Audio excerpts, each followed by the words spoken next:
naitwa Sada Shabani na kama Batini mtaa wa pili hapa. Jana marehemu alikuja jana jioni nyumbani pale. Alipokuja marehemu jana nyumbani pale, tukaongea naye akasema kwa chakula akala ameweza kwa chakula kana mimi naenda zangu mimi nyumbani mimi naenda tunaona kesho. Akasema haya. Alivyoondoka mta mwanae akaongea mwanae, baadaye akaondoka zake marehemu. Alivyoondoka mimi sina ina eli, nimelala asubuhi nyumbani. Mwaka asubuhi nimeenda kwenye shughuli zangu mjini. Napigiwa simu, njoo nyumbani kwa tatizo. Tatizo gani? Wewe njoo tu. Nafika hapo duka madawa kapita, naona watu wamejaa. Sasa kuna nini? Wewe fulani kajinyonga kati tukwane jana nyumbani pale, yeye kajinyonga tu. Nikabidi mimi nishangae. Ndio kunijia mwenyekiti nyumbani paka hapa kuja kwenye tukio. Mama mwisho kuna mimi tuko kimya kimya tu, vipi unawaza nini? Mimi na mawazo yangu ya maisha basi. Alikuwa anaonekana mtu mwenye mawazo. Na mawazo yangu ya maisha. Niambie mawazo yangu ya maisha. Afika pale anakaa kimya aongee paka muongeleshe. Ilidumu kwa muda gani tangu amekuwa anapata hivi? Wiki mbili sasa zimepita. Mimi ninaitwa Masudi Hamisi Rajabu, ni mkazi wa Mabatini. Hili tukio nimelipokea leo asubuhi nikiwa nyumbani kwangu Usule. Basi nilipopata taarifa hizi za kujinyonga fundi wangu, nikawa nimempigia simu shemeji yake Bwana Miskambi, ndio tukaja kwenye hili tukio. Marehemu mimi nilikuwa namfahamu, ni fundi wangu wa ujenzi. Fundi wangu wa ujenzi. Ni fundi ujenzi naam. No. Kwa hiyo tulipokea hizo taarifa, ikabidi tukaja. Kweli tukakuta amejinyonga. Sasa hatujui ni kipi ambacho kilichomsibu mpaka kufikia hatua ya kujinyonga kwa kweli.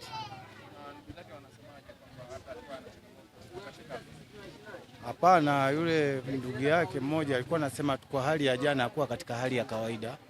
Alikuwa yuko katika hali ambayo ya kutatanisha tu. Unaona, alikuwa hana furaha yoyote. Unaona. Kwa hiyo baada ya hapo akaondoka, akaagana na ndugu yake, akawa amerudi hapa nyumbani. Leo asubuhi ndio tunapata taarifa za tukio hilo. Taarifa za marehemu nimezipata kwenye muda wa 2:30. Amekuja mkazi wangu wa maeneo haya nyumbani kwangu ambaye anaitwa kwa jina Pili Isapo. Akanambia, Barozi, una taarifa gani? Nikamwambia sina taarifa yoyote ile. Kuna taarifa yoyote kama kuna mkazi wako kajizuru? Nikasema mimi hiyo taarifa sina. Ni nani huyo? Akanambia baba yake na Joni, kwa jina maarufu ni Andrea Kipalo. Nikamwambia kweli kabidi mimi nitoke nyumbani kwangu nikaja moja kwa moja paka hapa eneo la tukio. Kweli kufika eneo la tukio nimekuta tukio kweli ni sahihi. Yule mtu kweli kajizuru. Kwa taarifa nilizozikuta na mahojiano ya mtoto wake, adai kwamba yeye alikuja asubuhi saa 1 kumfunguza baba yake. Baada ya kuja kumfunguza akakuta mlango umefungwa, akawa amerudi. Akida kuchukua muda mrefu akawa amerudi kwa mara ya pili. Kufika akakuta mlango wa babani umefunguliwa, akaelekea kwenye chumba cha baba yake, kukuta mlango uko wazi. Baada ya kukuta mlango wazi akaingia, akamkuta baba yake kajifunga kamba, kapiga magoti, kajishika tama. Maganga na kama mkawa mtawa Tambukareli ya Mkonkole. Sasa nimekuja hapa Mwanza Road, nimekuta watu wengi kuuliza, wanasema kuna tukio la mtu kujinyonga. Limenisikitisha sana.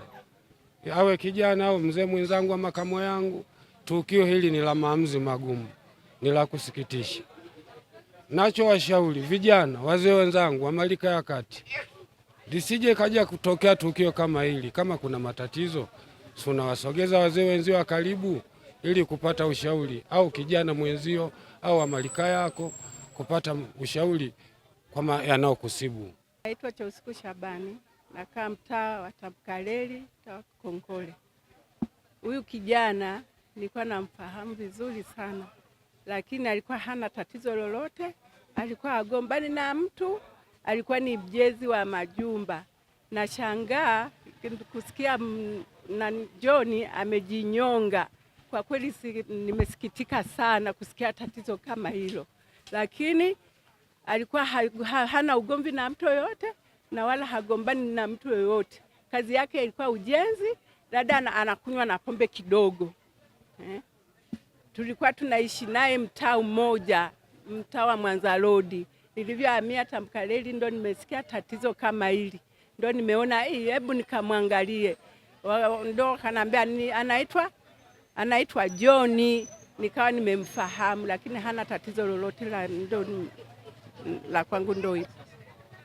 Natoa ushauri, tatizo kama hilo limewakuta ama ana tatizo lolote, ajaribu kushirikisha watu, wamshauri vizuri, ajieleze, wamshauri tatizo kama hilo, achane nalo kabisa. Sio vizuri kuchukua hatua ya kujitoa uhai.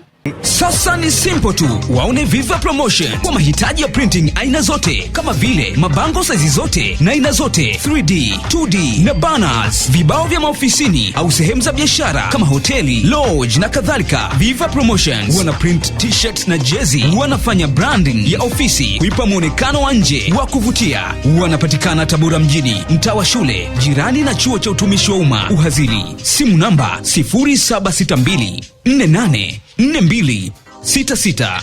Instagram @viva_promotion.